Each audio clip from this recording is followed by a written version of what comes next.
What's going on, guys? This is the DeFi Crypto Alliance show where we do our best to be the bridge between our fellow real estate investors, entrepreneurs alike, and the cryptocurrency world because crypto is the biggest opportunity over the next little while, and it's not even close.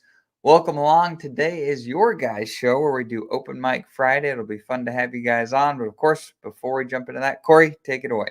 Absolutely. Corey Geary here. Absolutely blessed to be on this journey with you guys where we're using cryptocurrency as a wealth creation tool and using real estate and other real world assets as a wealth preservation.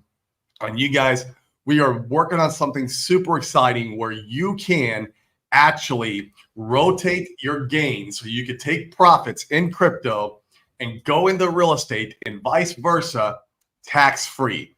So this is something that we're working on. We'll be bringing the good word to you as we're moving along in time. But like we said, like we always say, we want to make sure that we are using these tools as what they are, right? One is a wealth creation, one is a wealth preservation. And guys, this is your show. Come on. This is Open Mic Friday. I'm still feeling a little under the weather, but I'll make it through. So the good news is I can't get you sick over a StreamYard stream. So that's the good news. But yeah, guys, come on. This is going to be a lot of fun today. And one topic we could talk about, Dane, is, man, the job reports came out and it absolutely wrecked the stock market. There's $2.3 trillion taken off of the stock market, wiped out. It is crazy. So we're not sure. I'm not sure if this is just, panic, which it probably is. But man, it is. The stock market is not responding well to the increased job reports. They're saying they're going to drop 50 basis points now in September. Well, at least that's what I don't think Jerome Powell said that, but that's what the likelihood is that they're going to do it. They're going to drop it. I think 90%, Dane, was what it said. But yeah, it's crazy. So like, is this like, we always talk about it when they pivot the interest rates, that's when a recession can come. It'd be interesting to see what happens around all this. If you guys have any intel or any knowledge of markets and economies and interest rates, we would love for you to come on the show and talk about this today. Yeah, it's interesting. This report that I'm looking at here, it says last month's payroll gains were significantly lower than the 175,000 jobs that economists were expecting, according to FactSet. July's surprisingly low estimated employment gains of 114,000 and surprisingly high 4.3% jobless rate paint a picture of a significantly weaker job market and raised fears of impending recession. Yeah, they were expecting 175,000 jobs and unemployment to remain at 4.1%. Instead, you only got 114,000 jobs, roughly speaking, and unemployment raised from 4.1 to 4.3%. So it's fascinating. One of the things that's talked about widely with the jobs report is that there's actually not a lot of hiring outside of the government. You think about all the government jobs that have been created in the last year with all the new IRS agents and different branches growing. Where is the hiring coming from? And I think like many of you may have been feeling kind of like us, it's not really strong out there. It hasn't been for a while. And we're actually starting to see that show here in some of the reports. It's funny, Corey, how I think that a lot of the hesitation and reservations that people have been feeling while the government has been saying, no, everything's fine, everything's great, inflation is low again. But we know it doesn't feel that way. And it's just a matter of time before you see those cracks, and it looks like they're potentially starting to show here. Yeah. It'd be interesting to see if we see a lot of downturn in the economy. And then if, the presidential regime, kind of gets switched over, if it does, would that be like what kind of pulls us out, if you will? I don't know. I'm just speculating here. It'd be interesting to see. That's for sure. They say that, in a what's the statistic? If the stock market is going up, that the president who is currently in office is a 90% likelihood to retain office if the markets are going up during the election. So this could be the pivot that does change the presidential. I don't know. I'm not speculating here, but yeah, we are in for interesting times, guys. That is for sure, and we'll see what comes of it. Yeah, it'll be interesting. I mean, so here's kind of like some of the outcomes, in my opinion, from this data that we're getting and where we're headed. So, like you're saying, Corey, I think it's a huge deal how the general population feels about the economy heading into an election. Just like you're saying, if they feel good about the economy, you're likely to get reelected. If you're going up for reelection, and if you're not, or if things are not, then you get ousted almost all of the time. And I think that Kamala, since she's the VP, Kamala, however you say it, she, like she bears the brunt of where we're at economically, or at least in a lot of the eyes of the U.S. voters. And so, I think that if you are the current administration, I think there's a decent chance that you want to prop the economy up. You want to stimulate it to be able to show, hey, everything is all right. Everything will be fine. I mean, it worked for a period during COVID. Traditionally, when they do things like that, we actually head into more problems, but they propped everything up during COVID. Can they do something like that again, at least in the short term? Will they do it again? I don't know, but I think it's reasonably likely because, on the other hand, right, if you're a Trump, and I know not everybody's in the U.S., I get it, right? We're from the U.S., we're talking about things that are applying to us. If you're a Trump, for instance, that would be one of the next things that I would be touting right now is, oh, Kamala and Biden, look what they've done to the economy. Reports are just showing that what I've been saying for the last 4 years would come to pass. They're terrible at this. I should be like, it's just another quiver in his Yes. satchel, so to speak. And so they need to do something. Yep. And we're running out of time, man. I mean, the November is the election, so whether they can turn the economy around in that time period, it'll be very interesting. I mean, the markets are wrecked. They can't turn it around in that time, but what they can do, in my opinion, is I think that they could try to do some things to instill confidence, to say that, hey, but things are turning around. And so that'll be interesting. But like you're saying, like, super short time frame. We've only got August, September, October, November. Yeah, 4 more months. Man, you blink and that's gone. Literally. Yeah. Fellas, what's going on? It's good to see you, man. What are your thoughts on the data that came out just recently? Well, I was thinking, if you think about it, Trump has been saying, or telling Powell, don't cut those rates, man, because that's going to mess things up, because they've been hiding stuff for a long time. And to be truthfully honest, we've been in a recession. They've just been hiding it pretty well. You know what I mean? And honestly, to my take, and I'm with you guys. If we had another pick besides Trump that was crypto and actually had a chance of winning, I would most likely kind of vote for him. You know what I mean? I do like Trump's policies, but let's be honest, who knows if he gets president, he doesn't get shot. You know what I mean? It's nuts. Yeah. But, I think that I'm not trying to be conspiracy theory, but I think they cut those rates and they know Trump might win. They might send this into a whirlwind a little bit for him. But who knows? That's just another take on things. But that's an interesting one. Yeah, rather than try to prop things up, if you feel like you're on your way out of office, you could try to sabotage things instead, is what you're saying. I've seen.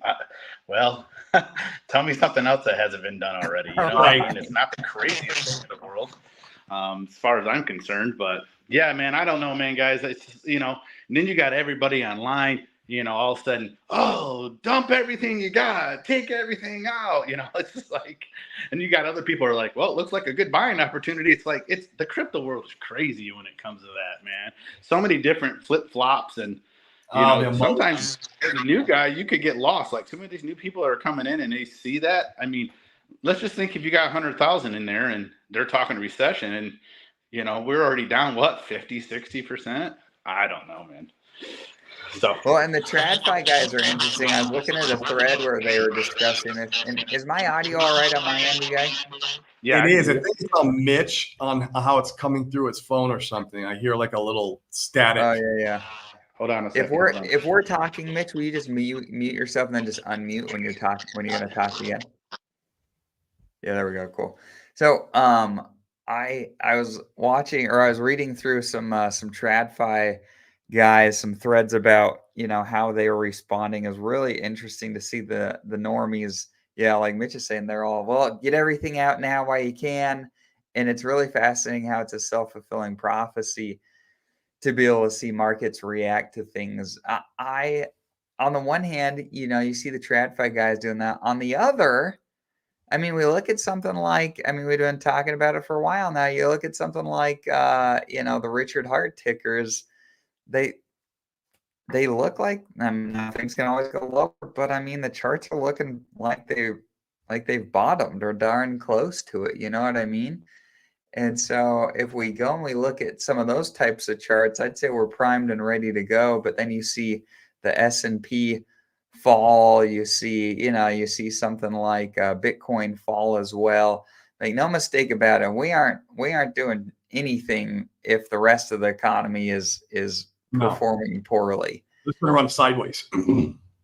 We could. I think you'd have more bleeding. I don't think you run sideways in that scenario. I think you have people losing hope and getting out.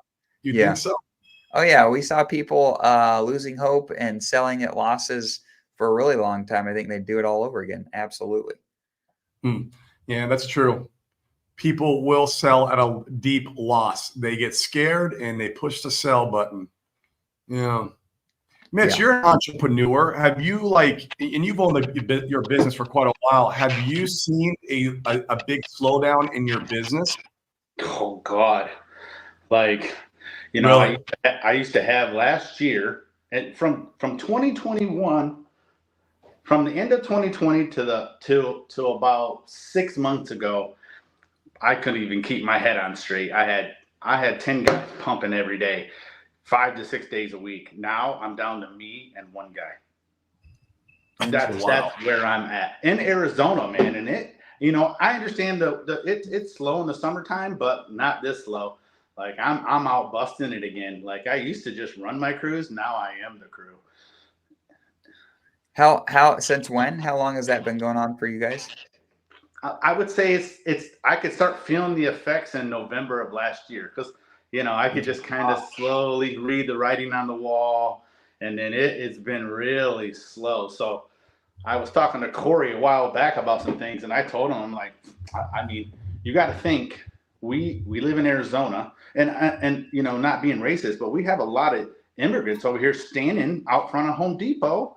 And they're charging just as much as you could hire somebody else right now, man. It's nuts, and they're illegal, and they don't care. They're like, it used to be $100 a day. They want $250 a day, and it's sad. You get all these people who can't work. They want $20 an hour, can't read a tape measure, can't show up on time. It's sad, man. It's sad. It's sad. Interesting. You could move to Puerto Rico. No shortage of construction work here, it seems. It is bananas. It's really interesting to see. There's really kind of like a tale of the people of the super wealthy and the people that aren't super wealthy. I am amazed. One of our kids is at a play date right now with some people that have a ninja trainer gym in the house. They built one in there. The other kid, their parents are building a house right down the road from this other house. We were just poking around on Zillow the other night. It's $30 million house they're building. Like it's wow. it's bonkers. It's bananas. So there's doesn't seem to be any slowdown with that echelon of earners. Everybody else though is feeling it, and it's fascinating to see the differences. Fascinating. All I know is I'm going to keep DCA, and that's what I know I'm going to do. I love it. I'm going to keep buying and keep wearing my Pulse Chain shirts all over town. I like it, man. In fact, here's a good question that kind of leads into this. So TGS, how's the adoption rate for Hex, Pulse, and PulseX? Are numbers up or down? Any concerns for you guys either way? I saw a post, and you guys could chime in on this if you know something different. I saw a post, and I see them floating around. They seem to indicate that Hex staking is continuing to lengthen out longer and longer, that there's more stakers, tend to be over time. I saw one more recent that there was like it was some of the first times in a long time that there was like less stakers than like a certain amount each month. But like I don't know, my thoughts are one way or another. Like, make no mistake about it, if the economy doesn't do some numbers, if the S&P isn't doing some numbers, then nothing in crypto will. Almost nothing. Like, things will continue to bleed. And frankly, I think that means the RH ecosystem as well. Even with the prices being low where they are, like, if people get in trouble, like, you have to sell. Even if you're at a loss, people need to sell. So you would have continued pain, in my opinion. But gosh, could also shout out to Hans. Hans was somebody, I think Corey mentioned this, where he's thinking that this first rate cut, it could theoretically mark the bottom. I mean, we saw this with COVID, right? Where you had the COVID dip, and then they stimulated, and we went parabolic. And so maybe you have one of those. But either way, I don't think that this is a point where like things just hang out. I think this is an inflection point where either they get worse or they get better. I don't think we just hang out. I could be wrong. We'll see. What do you think, Corey? What's up, Fast and Dual? Yeah, good to see you guys. How's it going?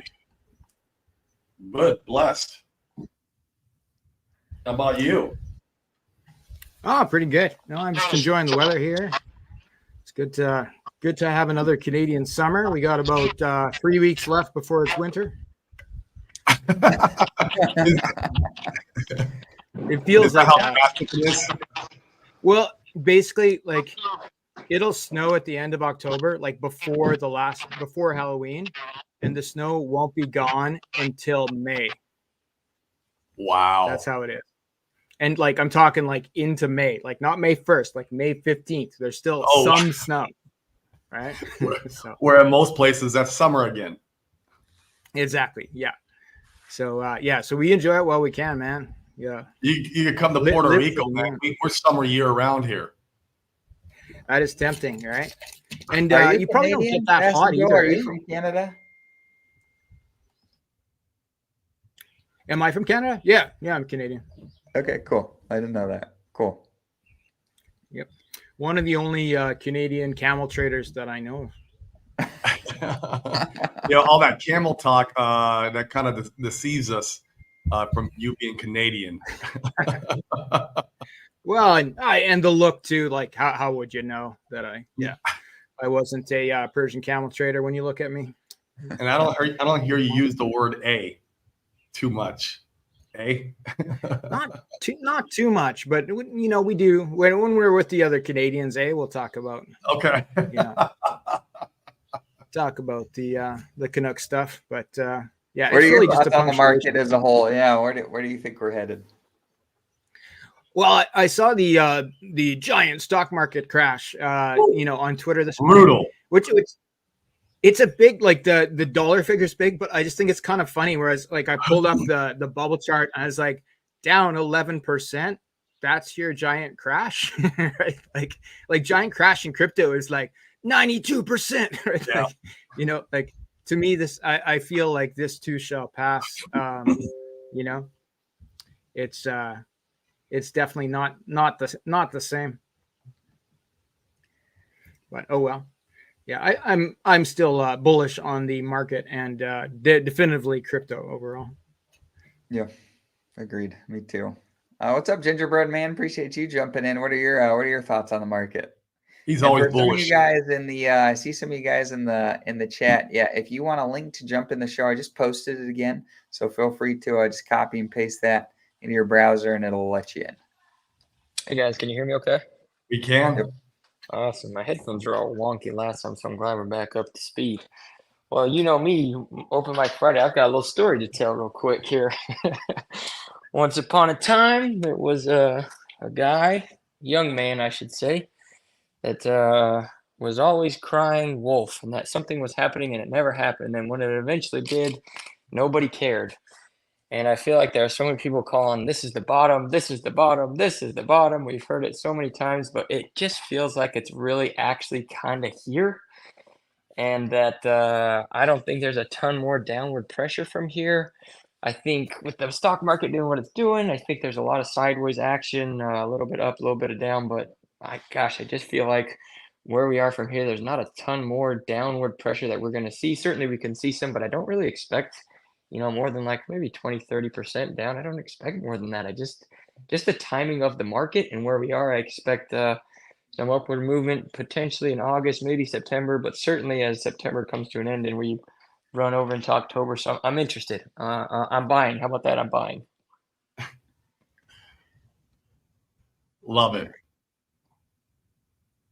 Hey, what are you guys' thought on Trump making Bitcoin reserve for us? What are your thoughts? Bullish is all hell.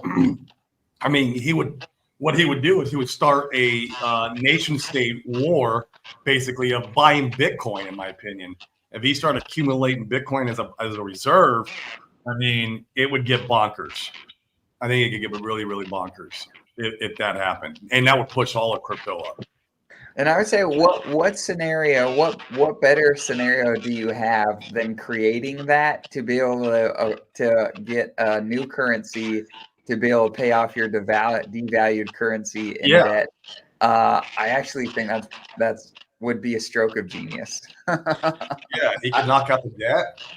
Jeez, it'd be insane. That's what I was eating lunch and I was sitting thinking about all the crazy stuff that would go on if that happened. I mean, it would be bananas.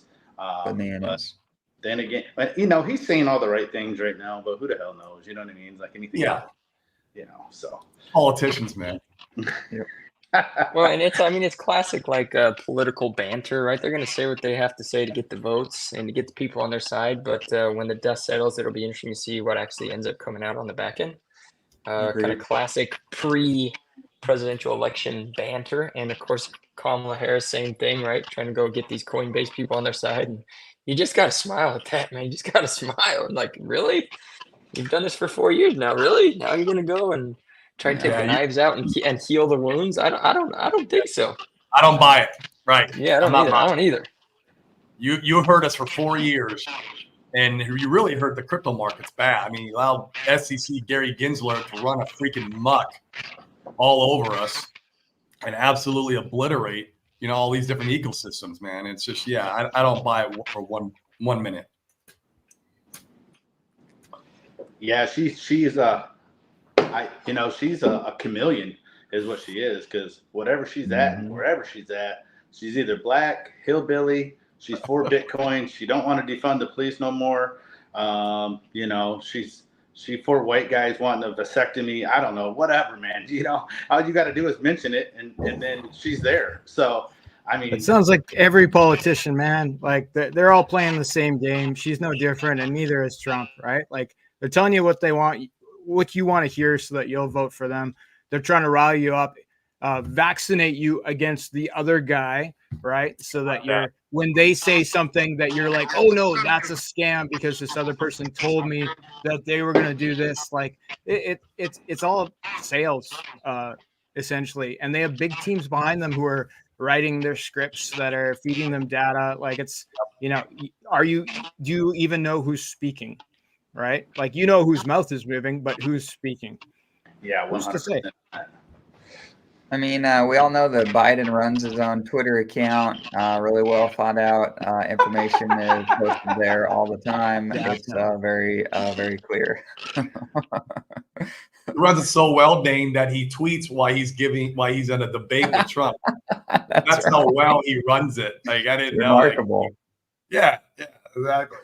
That's right. What's up, Paul Trey? Appreciate you jumping in today, man. How are you? I'm doing really good. Yeah. Politicians is where the psychopaths and the ugly actors go. It's just a magnet for psychopaths and people who Agreed. wanted to make it in film, and they're like, oh, I'll just read this other script, Mm-hmm. Right. What are your general thoughts on the market? What would you add to the conversation here? I'm hoping that the market hits the bottom around mid-September, or at least our market, the pulse chain, and then we start climbing up after that. That's what I think is that's what the stars are telling me. To give us some more, is that when you say the stars, is that like a gut feeling? Do you have some data that you're looking at as well? Give us some thoughts there. Well, that's when we're probably going to hit mainnet, and so that's why I'm thinking that launch is going to be serendipitous. I'll just say, because we were supposed to launch a year ago. Oh, mainnet for your project? Yeah, from our project, and so yeah, I think that there's a lot of good juju there around mid-September, and a lot of things are looking like we're really kind of bouncing off the bottom, even with some of this crazy stuff going on in our own community. That I think that's going to be the sweet spot right there for Pulse Chain. Other than that, everyone is still waiting for that flood of money to hit Ethereum, and then we'll have a better idea of the timing, the delay that it usually takes to go from Ethereum to the altcoins and the other layer ones. Right.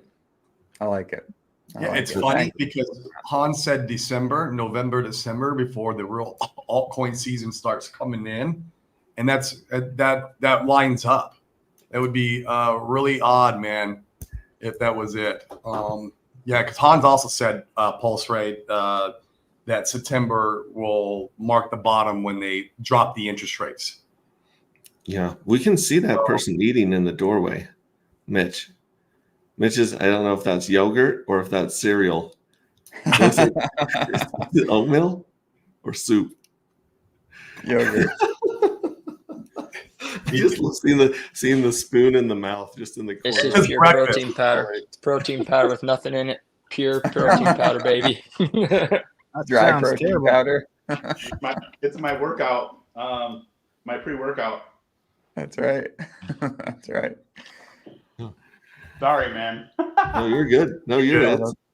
Eat on stream. I eat on stream all the time, but usually I play copyright music over it so that people, don't have to listen to me chew my food.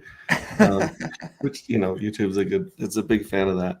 But I was reaching out to you guys. You guys have your group that you guys run with the real estate and crypto group, and that's been going really strong.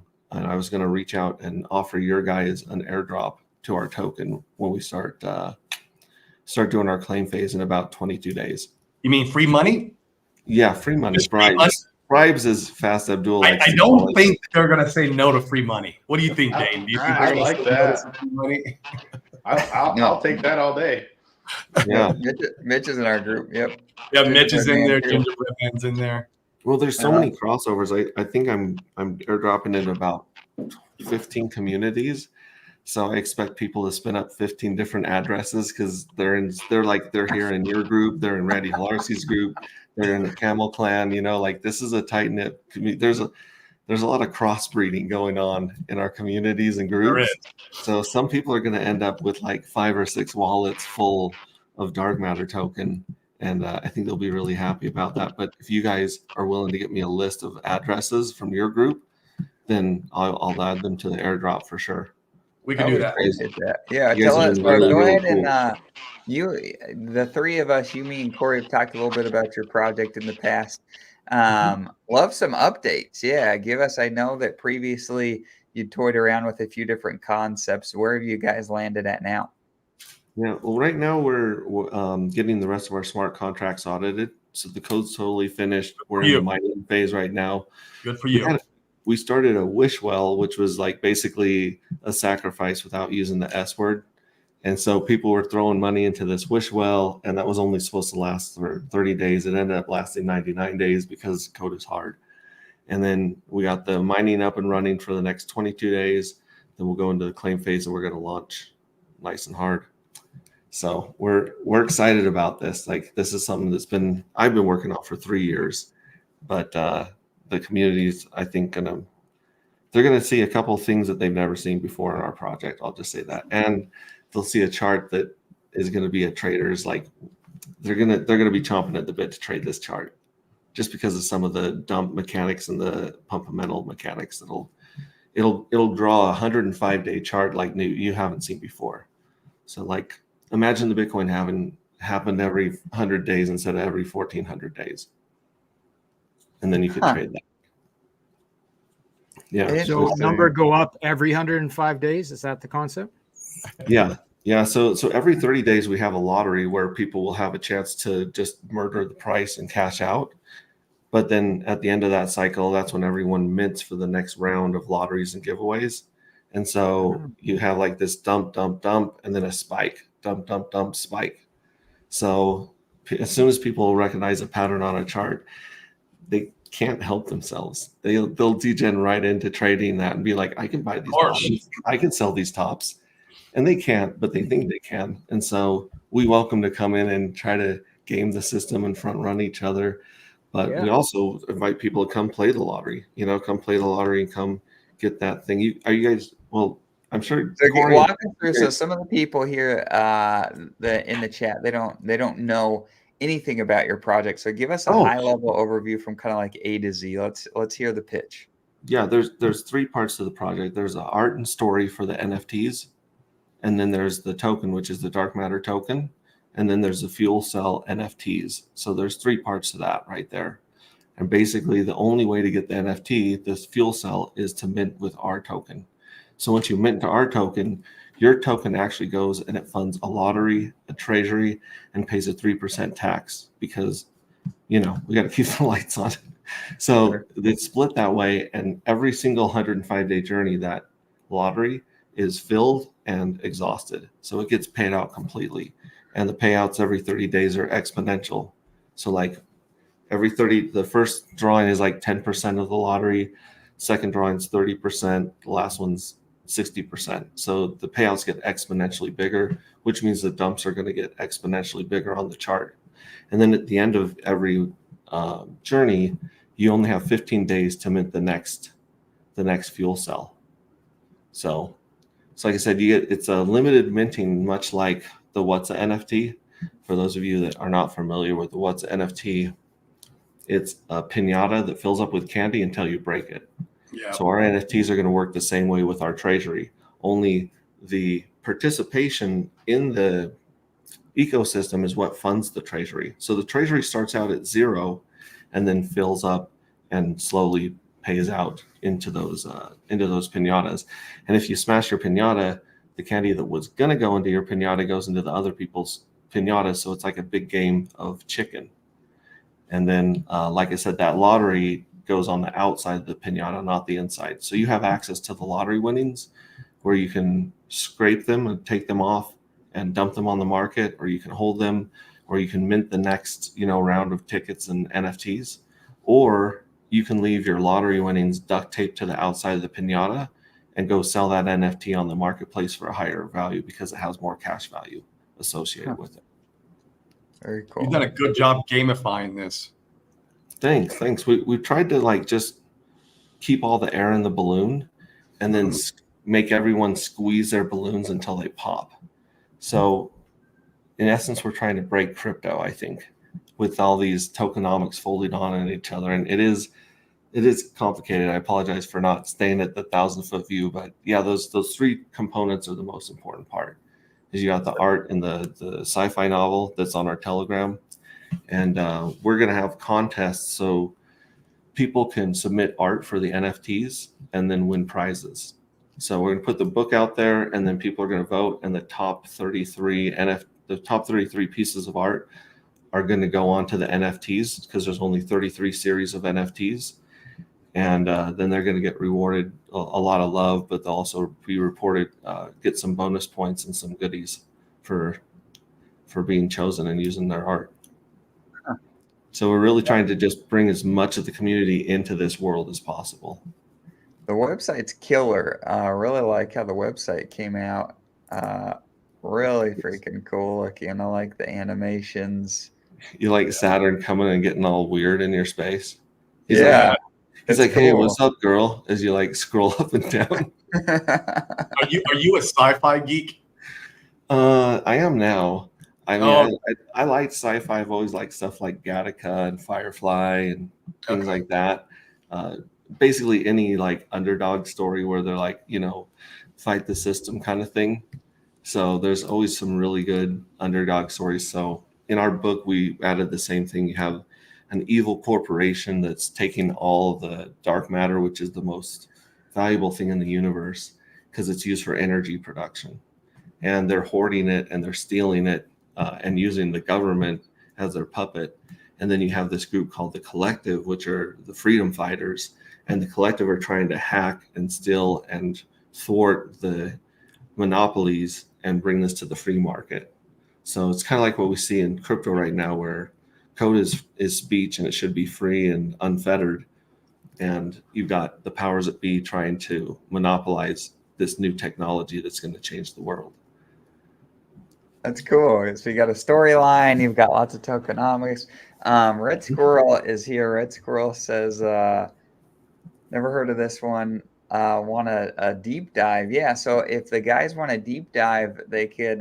So if you guys want a deep dive, let me make sure that the website is abundantly available. You guys can go check it out. And the dark paper and the darker paper, I saw those. I thought that was a fun play on words.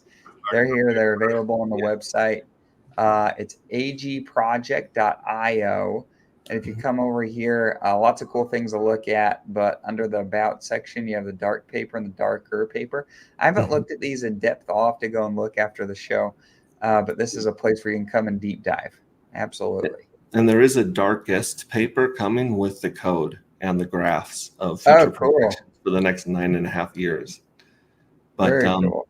Yeah. And the other thing people should know is that we've got an evil address, and the evil address is going to compete with you for tokens and for NFTs.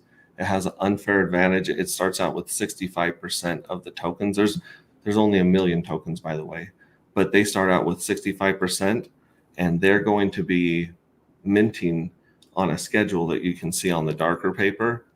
And all those 650,000 tokens are going to end up in the treasury and jackpot. So whether people engage with this or not, it's kind of a game that's going to run on its own.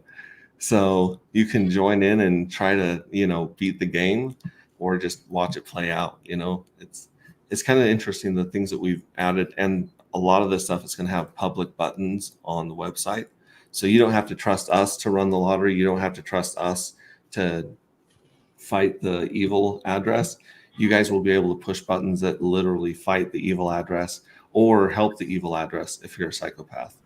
And all those are going to be public functions right here on the website for you guys. So you're not trusting a team to, let's just say, burn liquidity or adjust the buy and burn, or a few things we've seen in a couple of projects where the founders just like, meh, I'm not doing that. And we're like, you son of a bitch. Mm-hmm. So how am I incentivized to be evil?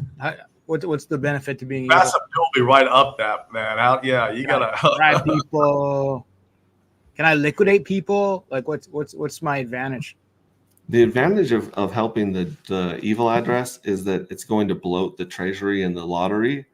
And so if you're on the other side of that, I don't want to give away too much, but since the evil address is going to be minting 99% of these NFTs, it's going to win 99% of the lottery. And that's going to piss a lot of people off. But Right. maybe in the future, there's some way, if you read the book, there's some way to hack the evil address and, maybe turn those jackpots towards the people. Just saying. And Sounds like a job for ChatGPT. Yeah. I'm plotting Cool. I'm gonna already. go ahead and dig into the novel. That sounds so there's sounds like there's rewards and some different things we could go figure out. So okay, so you've given some teasers. If somebody said, "Hey, I want to come and check things out here," you've got the Telegram group. Is that right? Yeah, T.me. I'm putting in the chat right here. Anti-Gravity Saga. Anti-Gravity Saga. And it's a really long name, but at least it's English. So yeah, t.me/anti-gravity saga. You can read the first chapter right there, and we're open for people to come and review and edit with the book so we can get it listed and published on Amazon. And so we're also going to be giving out points and bonuses and money for people that help us with the book and with the art. So if you're into books or if you're into art like ChatGPT, you can make some amazing AI art. We've fed, like this behind me is just a couple paragraphs of the book fed into AI that like produces That's stuff cool. like that. Or we have a four-armed bionic monkey, or sorry, chimpanzee that is named BitBoy Leroy. And let me show you him. He's here. Yeah, Here's BitBoy Leroy. That's cool. He drinks motor oil and ethanol, but if you give him an energy drink, he just kind of goes berserk with his mantis blades and starts ripping stuff up. There's a lot of fun stuff going on in this book, and I think it lends a lot of inspiration for creative people in our community to come out and interact with us and really build this world from the ground up. Is there a camel? There, not yet. There's not a camel yet. But we do have a couple of shady characters like Fast Abdul. It would be a shady character. I might just change their last name to Abdul. It would be a shady character. Well, let's talk bribes. Yeah, let's talk bribes. I like it. So yeah, you guys, we shared the website, we shared the Telegram. Feel free to go check it out. I think it's important to support the creators. If you have something that you like that you want to latch onto it, man. There's lots of opportunities here. So I'm excited. I like to go and Corey and I both do our fair share read, and I have to go dig into the book. So the first chapter is written. Who wrote the book? Did you write it? I wrote it with another guy a while back, but it was just a basic hero's journey. And then we talked to a consultant to help us with our marketing and publishing. And they said, you've got to put the tokenomics into the book.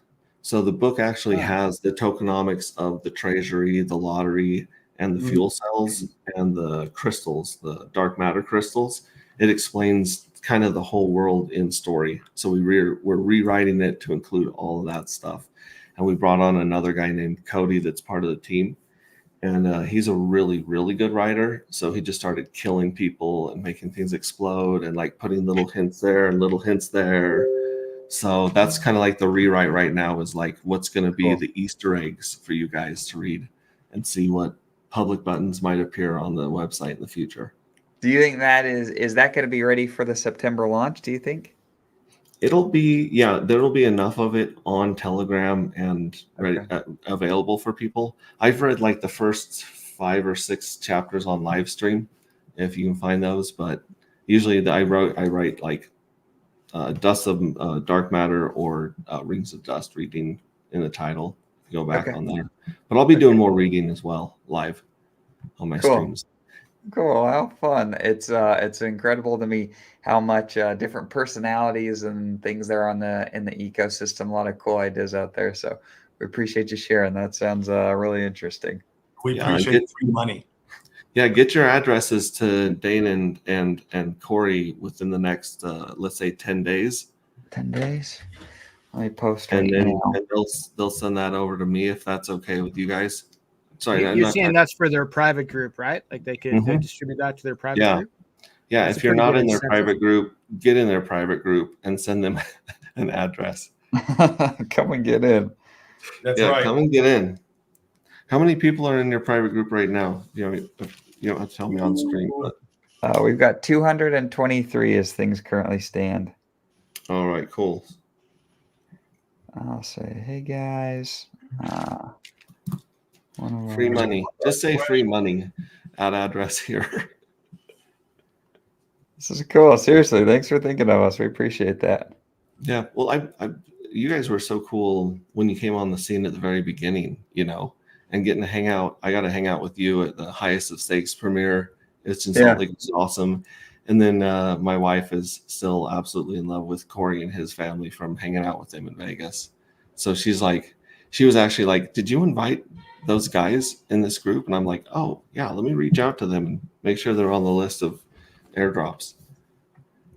Yeah, let's have Corey. Let's have we could have we'll set some stuff up and gather those. That'd be great. Yeah, we appreciate that. Seriously. You bet. I can't wait to watch you guys come play this game and trade this chart. Yeah, it'll be fun to try. I like it. Very cool. Very cool.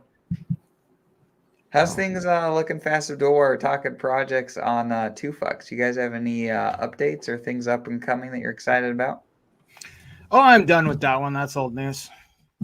Just kidding. Yeah, we do actually. So it's been a long time coming. The tech stuff, guys, is so heavy with TwoFucks, and so when there's dev work, it's like such a serious thing that like everything takes much longer than I want it to. But we just finished adding the extra token incentive option for TwoFucks. So that ties into the Camel Client project of we'll be able to add bonus meme tokens on top of the liquidity pools that are already present on TwoFucks, which we're going to be focusing on the pools that contain TwoFucks in them. So people will get they'll get more fucks than they would have like PHUX token than they would have by themselves. They'll get TwoFucks tokens that are will be worth even more. And then they'll get our bonus Camel Client meme tokens, as well as additional tokens from specific communities like no permissions and stuff, where they're going to further incentivize their pools. Like there can be up to 3 bonus tokens per pool. So in one pool, you could be getting a total of 5 tokens, like TwoFucks, Fucks, and then 3 additional tokens, maybe 1 or 2 Camel Client tokens, and then there would be like whatever, like Randy Larsky could incentivize the 2 solid pool with Nope, for example, or Solid X if you wanted to, right? Like the people who have those pools that have 30% TwoFucks, they have an option to add their own private separate tokens as well, right? So this is going to become almost like an airdrop portal on the Pulse chain. And like as far as picking an audience to airdrop to, picking the audience that's already providing liquidity for your other token, if you have something else or another community you're interested in, like there is a huge incentive. So, I think these things, it's not financial advice, especially with the meme coin stuff. It's just for fun. But like we're going to create an environment where a community can come in and we have these guaranteed no rug projects that can add these additional meme coins or utility coins as utility. And it's going to give a lot of advantages to people who want to get into the meme market in a safer way than some of the other things we've seen in the Pulse chain.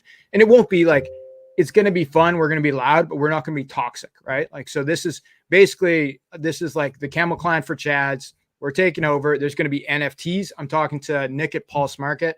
We're going to have like free NFT Thursdays or Crypto Kool-Aid recommended Hump Day NFTs, which would be Wednesday, something like that every week. So like communities that have NFTs, NFT creators, we're going to have them on board, and this will all be tied to the Camel Client tokens that are getting distributed to the pools that have 30% TwoFucks in them.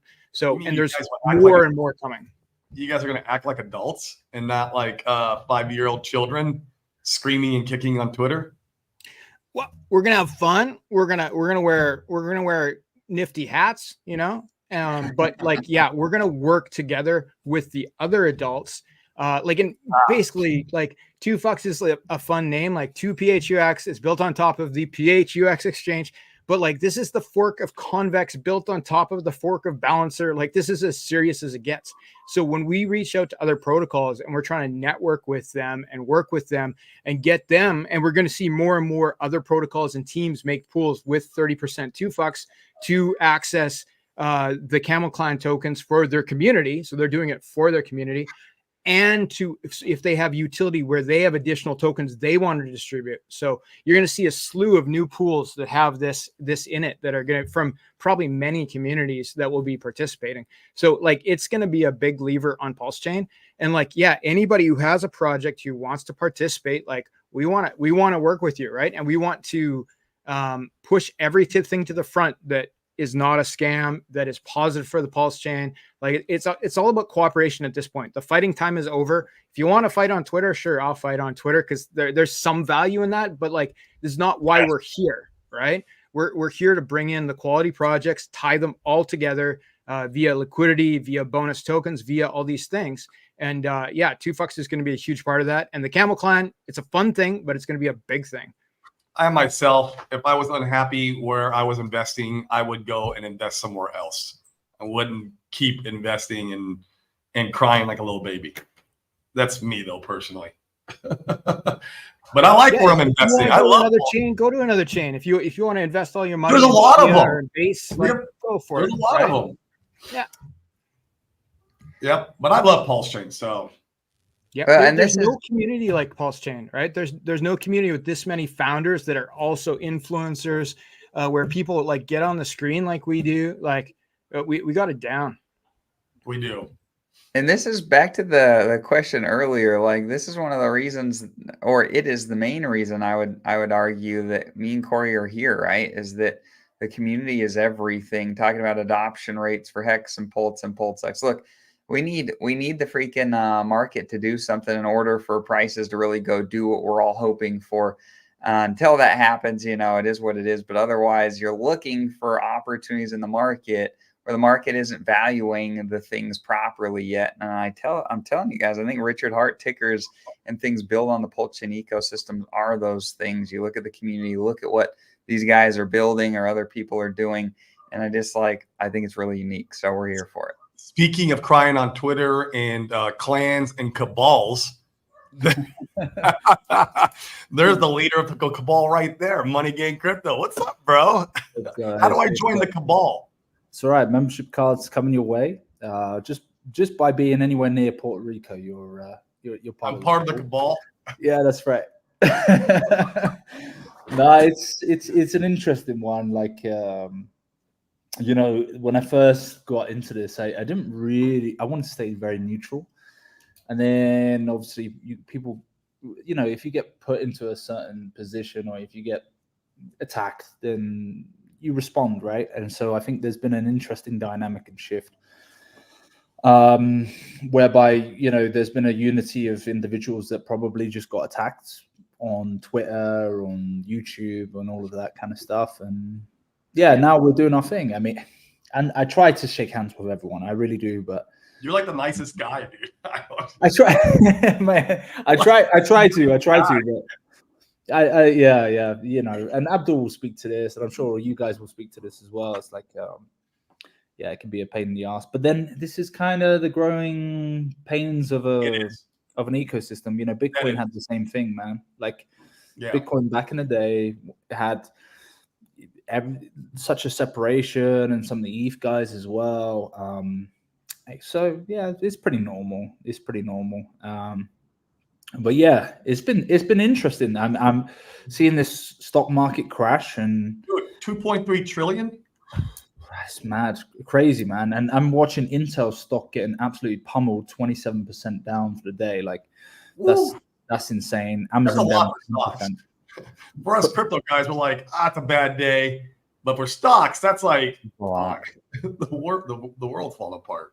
Oh, 100%. Yeah, people were having meltdown. I think Peter Schiff put something up that was pretty good. I mean, yeah. What did he say? Let me get it real quick. Peter Schiff put and it's funny because I don't really like Peter Schiff.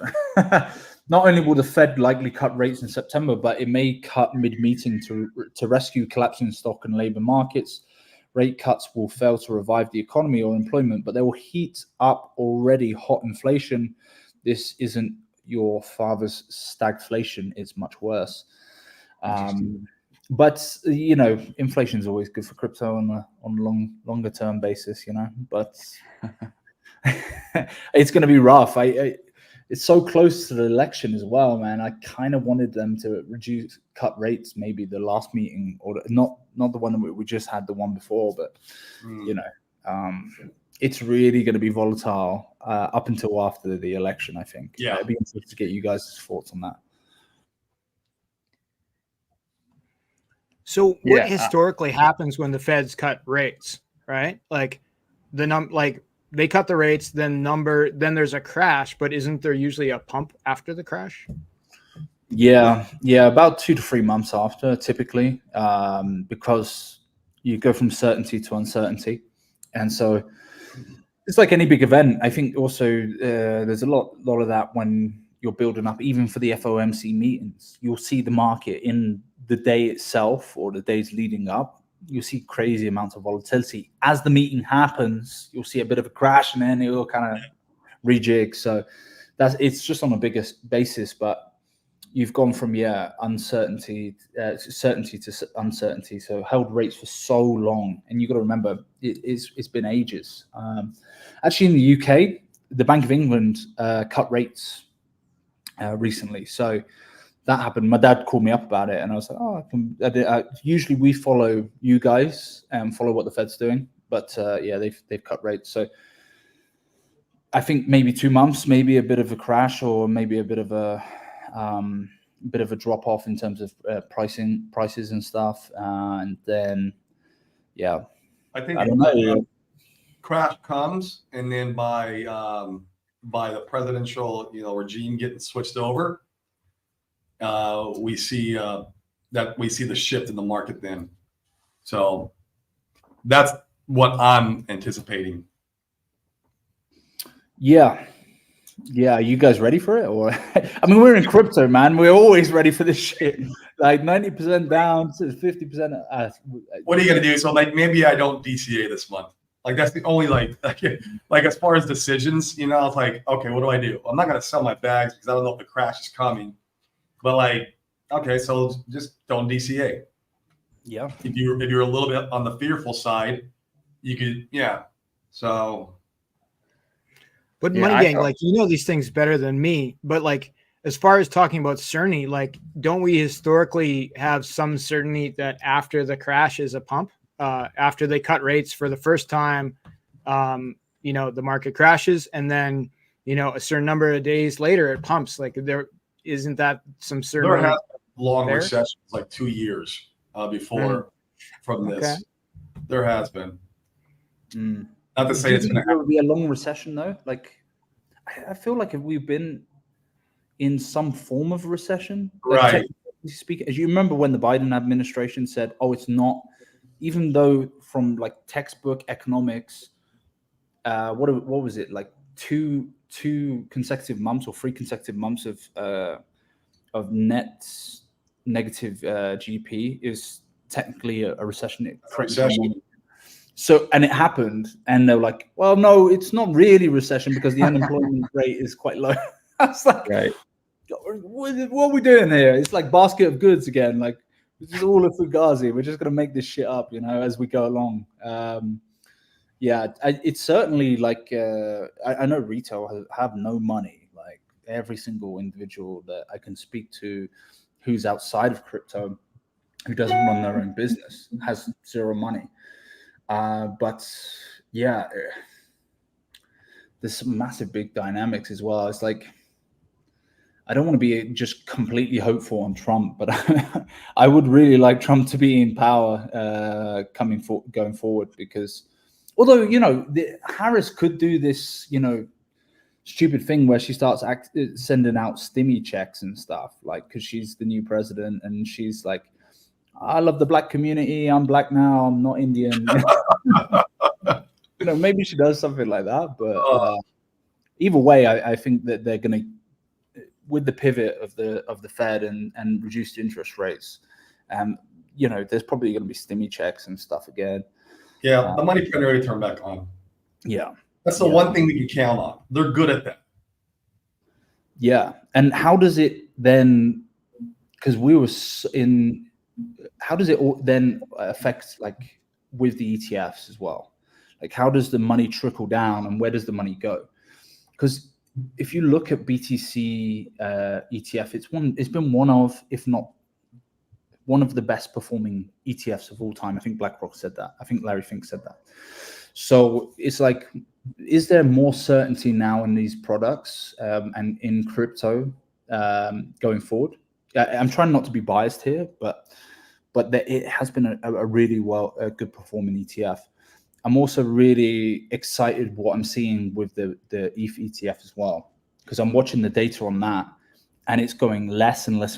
The Grayscale ETH ETF is actually reducing in terms of the outflows, and at a quicker pace than it did with the GBTC ETF when that first started, because we know that Grayscale, when they convert from the trust to the ETF, that there's significant outflows, but then it stabilizes around 50% of the initial holdings that they had that's kind of drawn down and sold off, and usually goes into other ETFs. But we're starting to see that at a quicker rate. I think it's around about 70% or something like that, 79% at the moment, and that's going quicker than GBTC. So Wow.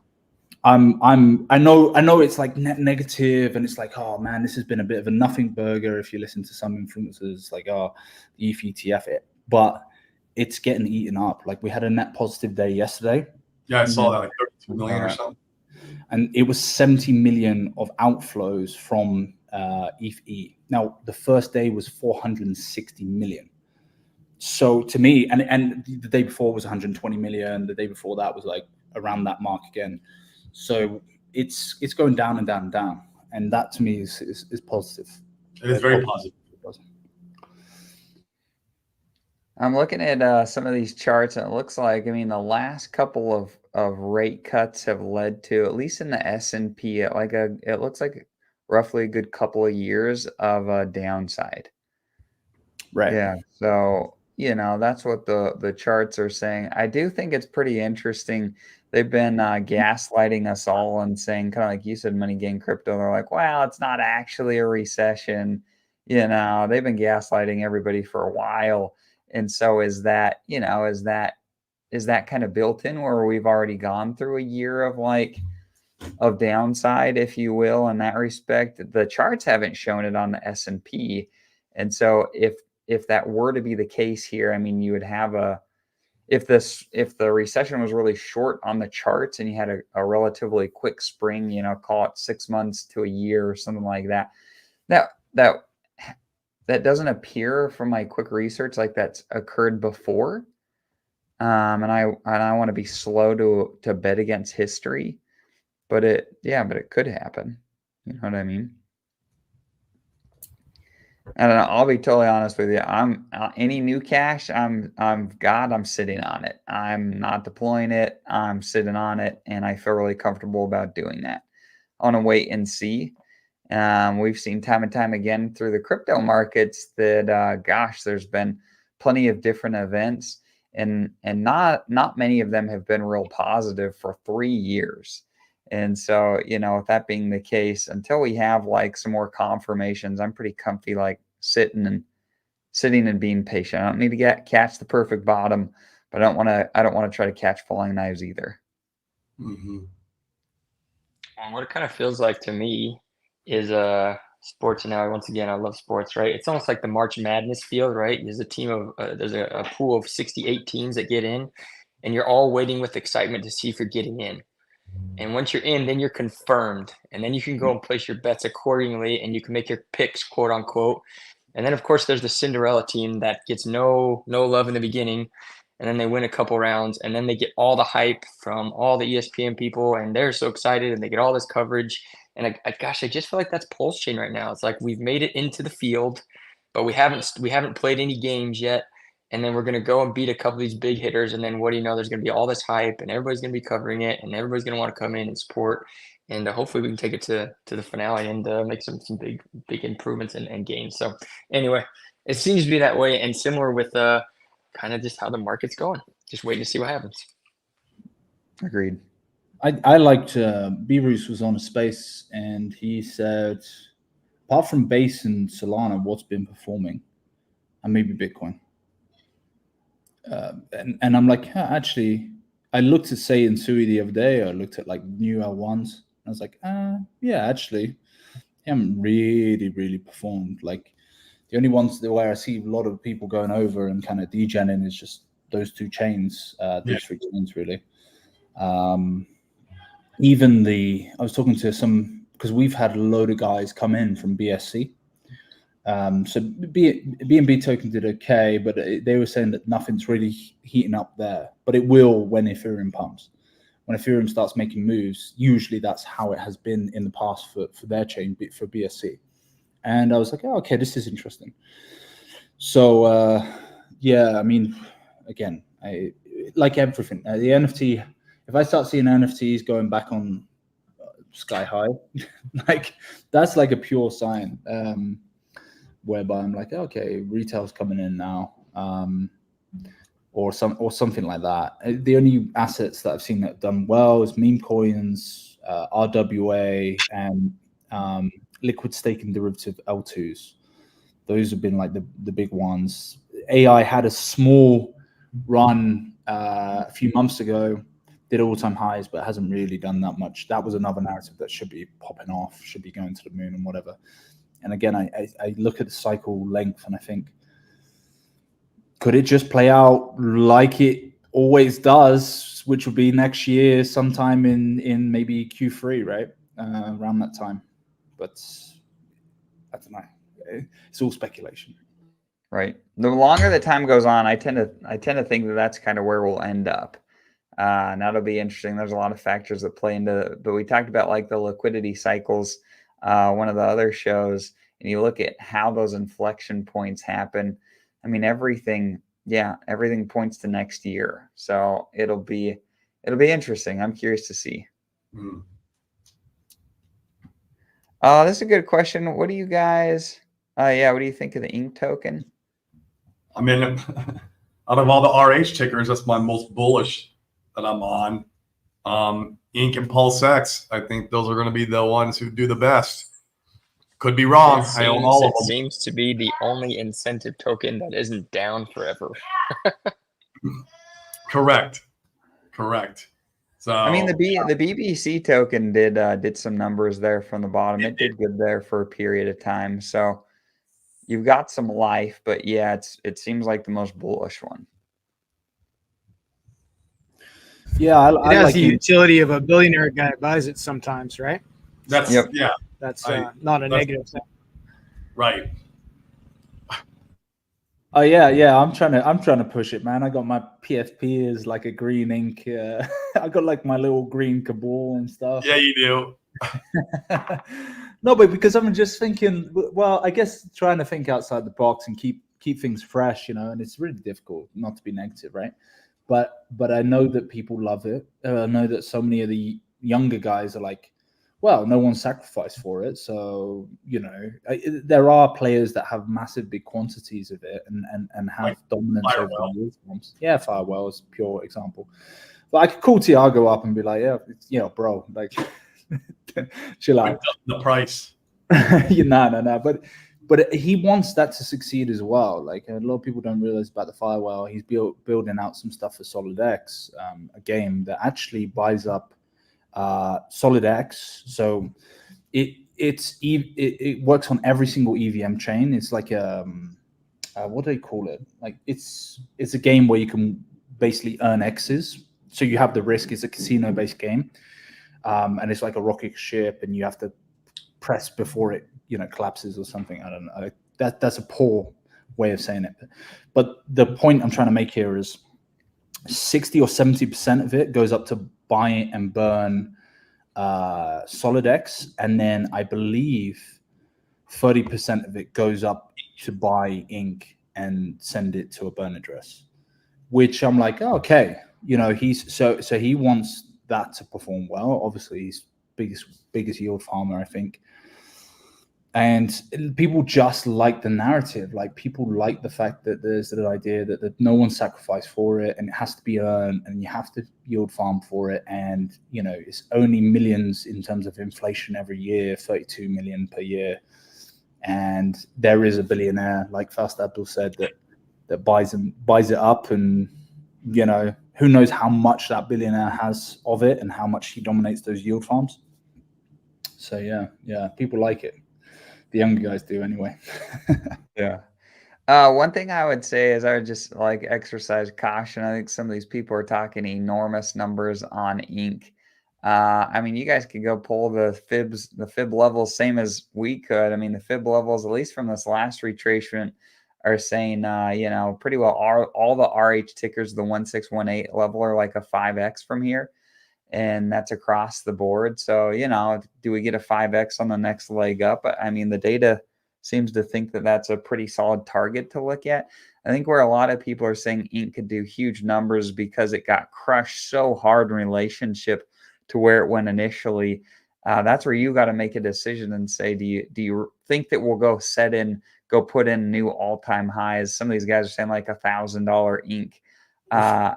I'm not the guy that thinks $1,000 ink. I'd love to be wrong about that, but I think we could go and push and get close to that all-time high again.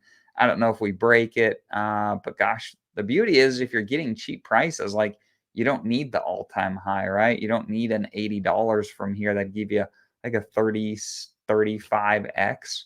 If you can buy here and get something like a 10, 20, 30x, like where else can you get that? And I can't tell you guys, I can't overstate the importance of this.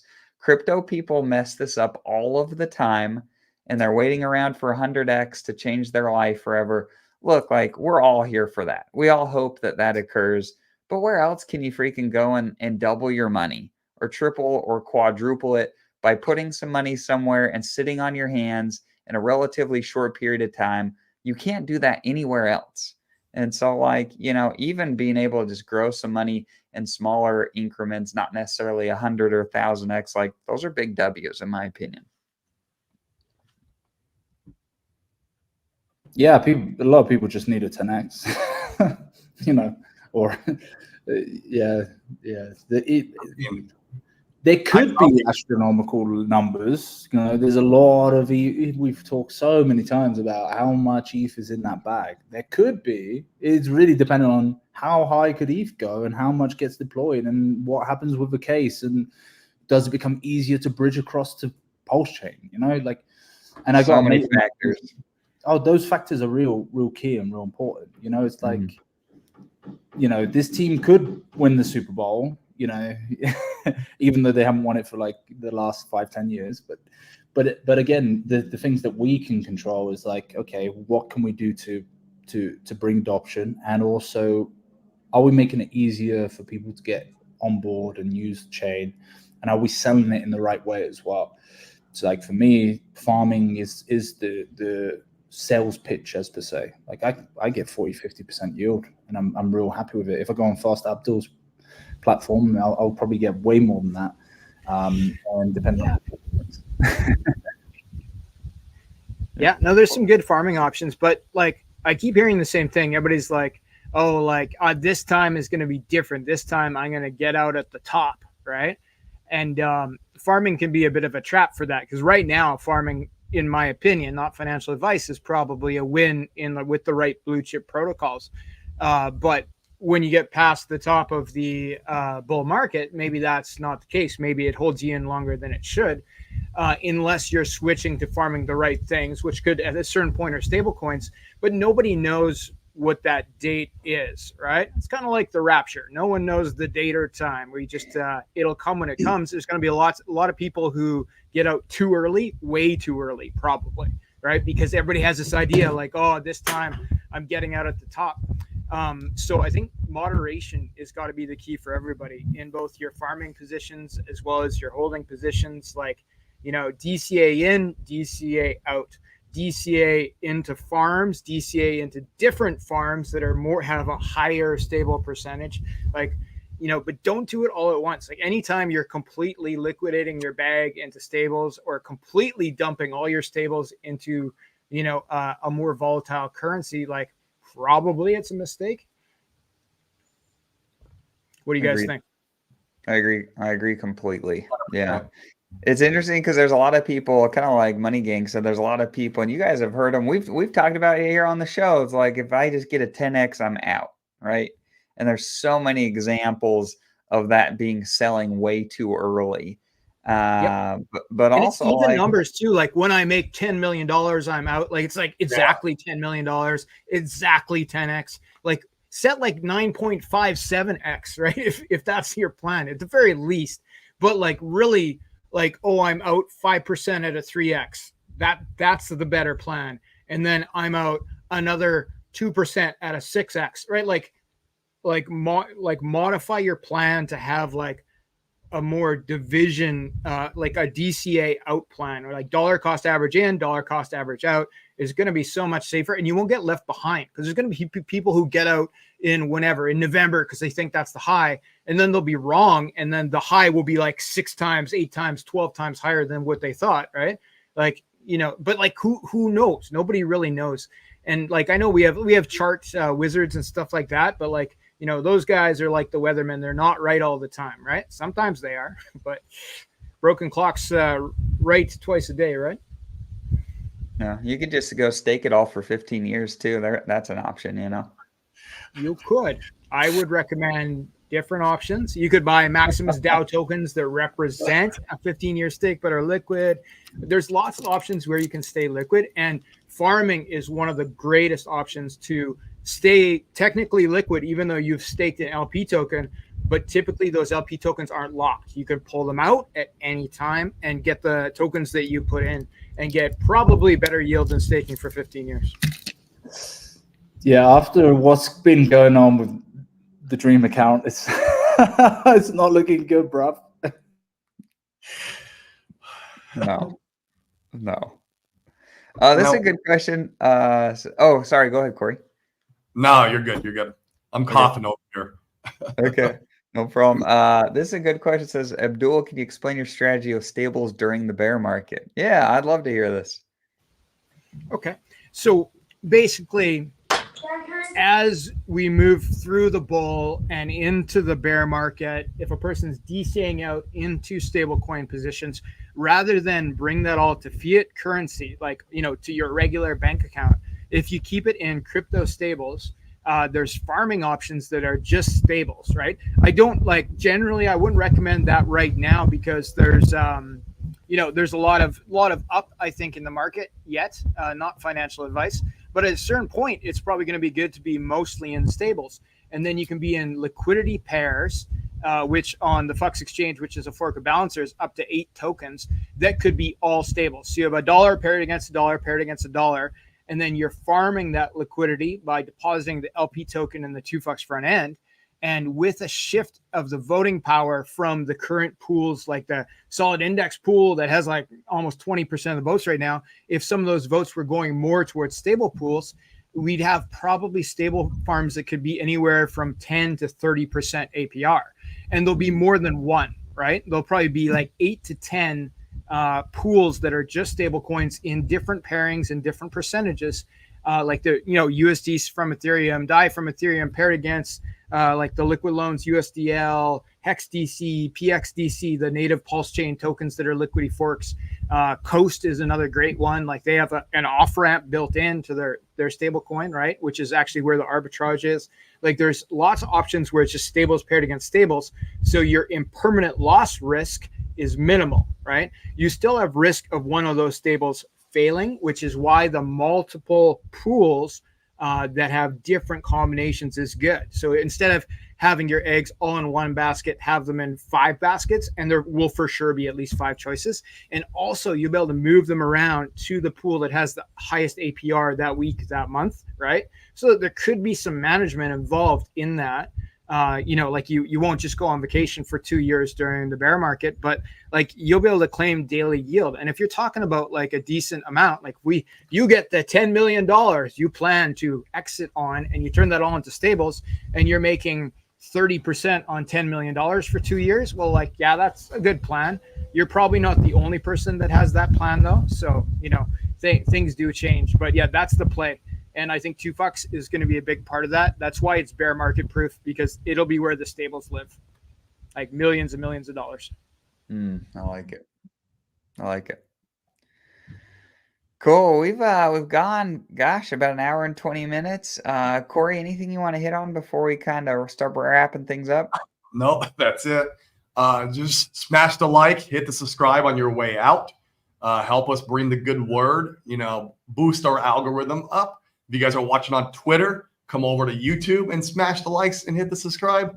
And yeah, we'll be back next week. Hopefully I'll be done being sick next week, but we'll be in the hopper all week next week. So you guys I've got one little comment real quick, because Money Gang talked about, Richard Hart's got this 170K ETH, and there's likely more ETH and potentially more Bitcoin. I've changed my thesis just a little bit. I'm making my bets as if that 170K plus ETH and or Bitcoin is not going to come in, and that it's just going to be what the people have. And if that does come in, man, then it's just a cherry on top, and that's extra cheddar on top. Then cool, but man, I'm making my bets as if it's not. And if it's not this gigantic run that everybody's hoping it to be, because everybody on Twitter is like, Richard's going to come save us. He's got to save us. And what if he doesn't? What if he doesn't? And I'm not saying he is or isn't, but just making my bets accordingly. I think that's fair. It's very conservative, but that's fair. I just think he'll do it as a bit of a chuck a little bit in, just to try and see if the market reacts in the right way, if it's in a price positive. And he's been doing that, right? I think that you continue to test the market to see how the market responds when you do it, and kind of like play your hand accordingly. That's what, at least that's what I would be doing. Yeah. But I think it's fair to have a conservative approach. People say it all the time, right? Don't bet more than you could afford to lose. Well, I've got news for you. Everyone's betting more than they can afford to lose. Everyone is. And so I think it's good to be wise about how you manage things, and it'll be an interesting next few years. Yep. Cool. All right, cool, guys. Well, thanks for jumping in. We appreciate you guys that were brave enough to come on live. We appreciate you guys in the chat. Thanks for sharing your different projects and your insights. We always appreciate the community, because the community is what makes this place a cool place, whether the charts are up or down. We appreciate everybody. Smash the likes and subscribes on your way out, guys. With that, we hope you have a great weekend. Peace.